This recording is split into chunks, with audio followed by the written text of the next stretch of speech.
அஸ்ஸலாமு அலைக்கும் வரஹ்மத்துல்லாஹி வபரகாத்துஹு. ஹதீஸ் நம்பர் 3. பாவங்களை உதிர்க்கின்ற வணக்கம். ஹஸ்ரத் அபு உஸ்மான் ரஸியல்லாஹு அன்ஹு அவர்கள் கூறுகிறார்கள், நான் சல்மான் ரஸியல்லாஹு அன்ஹு அவர்களுடன் ஒரு மரத்தின் கீழ் இருந்தேன். அப்போது அவர்கள் அம்மரத்தின் காய்ந்த கிளை ஒன்றை பிடித்து குலுக்கினார்கள்.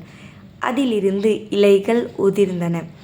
என்னை நோக்கி, அபு உஸ்மானே, நான் ஏன் இப்படி செய்தேன் என்று என்னிடம் நீர் கேட்கவில்லையே என்றார்கள்.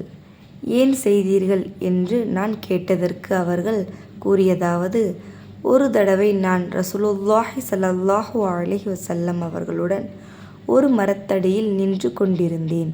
அப்பொழுது நபி அவர்கள் இவ்வாறே மரத்தின் ஒரு காய்ந்த கிளையை பிடித்து குலுக்கினார்கள். அதிலிருந்து இலைகள் உதிர்ந்தன.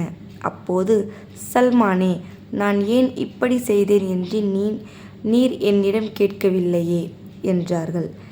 ஏன் இவ்வாறு செய்தீர்கள் என்று நான் கேட்டபொழுது, ஒரு முஸ்லிம் நன்றாக உழு செய்து 5 நேர தொழுகையை நிறைவேற்றினால் இந்த இலைகள் உதிர்வது போன்று அவருடைய பாவங்கள் உதிர்ந்துவிடும் என்று கூறிய நபி ஸல்லல்லாஹு அலைஹி வஸல்லம், மிஸ்வலாத தரஃபின் நஹாரி வஸுலஃபம் மினல் லைலி இன்னல் ஹஸனாதி யுذஹிப்னஸ் ஸய்யிஆதி ذாலிக ذிக்ரா லிஸ்ஸாகிரீன்.